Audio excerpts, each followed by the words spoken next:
Assalamualaikum warahmatullahi wabarakatuh.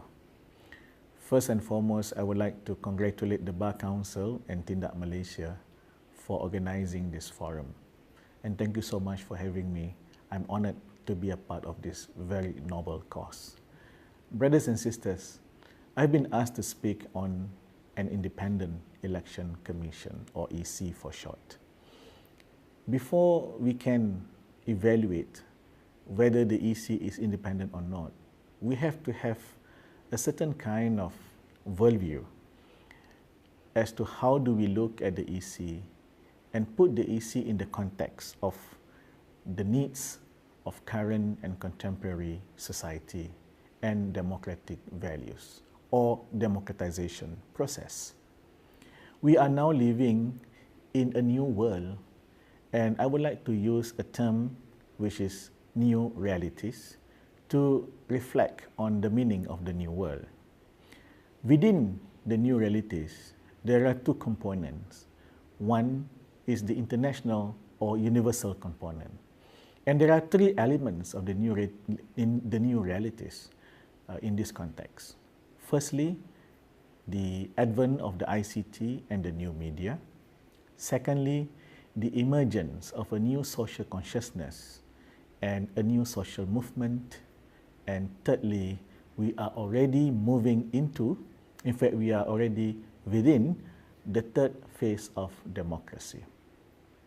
These three elements, which is universal, is changing the way people look at politics, democracy, elections, democratic institutions, and so on and so forth. Within the Malaysian context, the new realities are represented by another three major elements.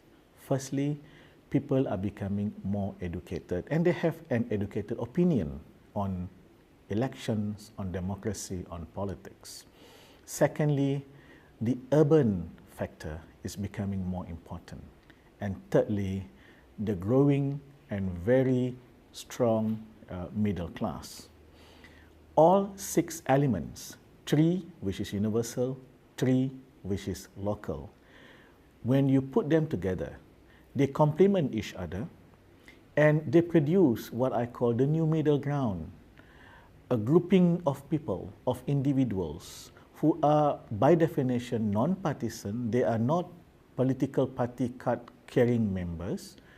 They are independent and they are represented, for instance, by the young university students, the academia, the professionals, the technocrats, entrepreneurs, and civil society activists. There was a time when the middle ground was quite small in terms of its composition related to the numbers of the electorate. But in the last GE13, the Malaysian middle ground is about 30% of the electorate. And this is the biggest in the history of Malaysian election, and it is going to grow even bigger. Before GE12 and GE13, without the ICT and new media, or the advent of the ICT and the new media as we understand it today, the middle ground consists of individuals who do not necessarily know each other or were in contact with each other. But starting with the GE12 and GE13, the Malaysian new middle ground are actually people who know each other, they are contacting each other, they share, especially on the social media platform, and by the time they go to the ballot box, they already have some kind of an accumulated thought. So they have decided, perhaps a few days or a few weeks before the ballot day, whom to vote. And they are not simply voting based on likes and dislikes, but a big number of them, or a big percentage of them, are voting with a certain educated opinion or conscience, and they are very sure what they mean by voting for A or for B, and so on and so forth. So in the context of the new realities, what is the position of the Election Commission? If it is in the context of the old realities, I don't think we have any problem, because probably on the one hand the EC have been doing a good job. On the other hand, the people may not really understand the kind of democracy that they are looking for, that they believe in, that they want to fight for, and also they probably don't really understand the works of the Election Commission. Now, hence we are faced with a kind of dynamism here. Who is dynamic? Is the EC dynamic? Are the people dynamic? Or to put it another way, who is more dynamic? Who is leading the dynamism? In short, when we talk in the context of democratization process, if we are discussing the issue of making our democracy more mature and more progressive, who is more dynamic, the EC or the people?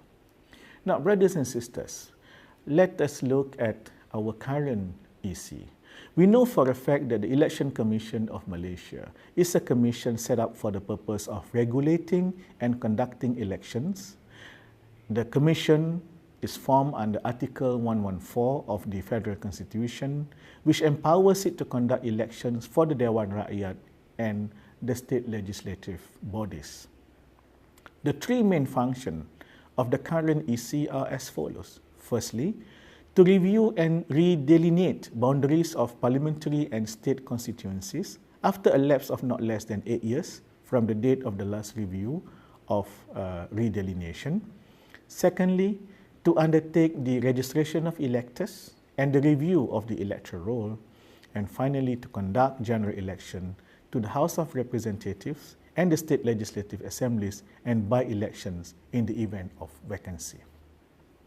Now, if we were to assess the position and the role of the EC thus far by looking at the Bersih 8 demands, then one would wonder if the EC is doing a good job and if the EC is really independent.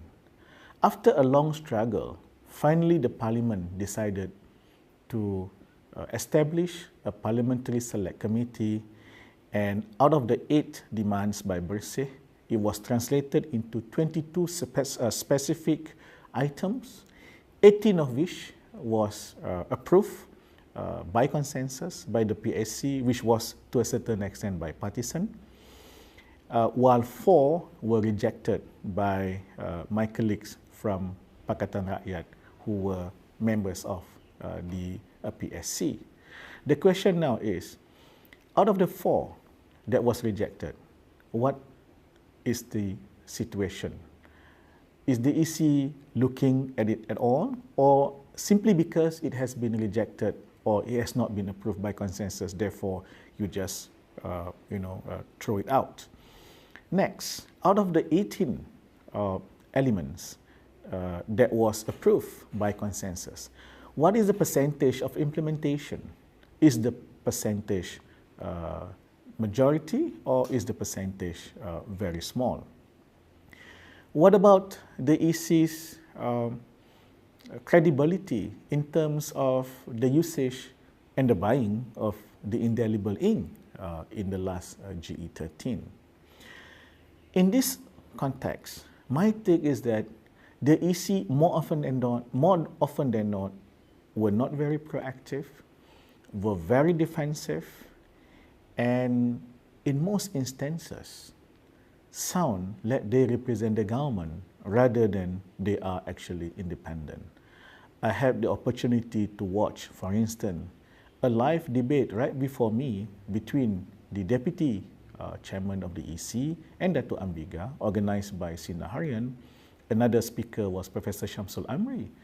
And as a member of the BN, I thought, why is the Deputy Chairman in more than one occasion during the forum seems to be defending the government when they shouldn't be defending anyone but their own credibility if it is at stake? Now, the other question is, if we were to go into another level, bringing democratization process in the country to another level, and this is important because the result of the GE13 showed that the people want democracy to be brought to a higher level. What about new politics? What about bipartisan politics? What about automatic registration of voters? What about bringing down the qualifying age of voting from 21 today to 18? And there are a host of other issues. The EC has either been quiet or defensive, but for a fact, they have never been passionate and they have never been proactive. Brothers and sisters, the biggest project before us is the coming delineation process of our constituencies. The standard operating procedure of the EC, and this is of course within certain laws that are legitimate, the EC will start by announcing that we are now starting the process. And the process will take about or not more than 2 years. The point I want to make here is this. The people want to have a consultation with the EC in the whole process, beginning, if possible, before the EC announcing. Because when the EC announced that the process has started, chances is the EC have got the drawings ready. It could be 222 parliamentary seats, it could be more, but the drawings could have been ready by the time the EC announced that we are starting the whole process. It is of utmost importance that we make a loud and clear demand that we want a consultation with the EC before the process starts. I am made to understand, for instance, that Tindak Malaysia and Bersih have got their own they have their own drawing, they have their own principles. And talking about principle, this is something that should be the prerequisite before we even discuss the drawing of the constituency. Numbers of seats should come number 2. The first thing that should come before the drawing is to agree on certain principles to avoid the 2 major problems with our system, i.e. malapportionment and gerrymandering. So we must be consciously clear that we are going into the consultation, and during the consultation we can agree on certain principles first before we start talking about the numbers of seats to be allocated at the federal and at the state level. The second point that must come out from this forum is that we need to educate the public, the electorates, on the importance of this process, the process of delineation. Within the context of the EC system, there will be a time allocated, about a month, where people will be invited to review and even to protest on the drawing presented by the EC. The question is, are we prepared to have a minimum of 100 electorates from every constitution to participate in the process of reviewing and protest of the drawing presented by the EC? So I think it is of utmost importance that this forum discuss ways and means to educate the public, to ensure that in every constituencies there will be 100 people minimum to come to the consultation with the EC during the process. Finally, brothers and sisters, the independent EC should be looked at within the context of new realities, not old realities. If it is in the context of the old reality, probably the EC have done a good job. But in the context of the new realities, I think the EC is not passionate enough. We all understand that democracy means, among others, government of the people, for the people, by the people. The EC should subscribe fully and should not in any way allow itself to be perceived as the EC that is of the people, OFF, for the people, FORCE, by the people, BUI. Thank you.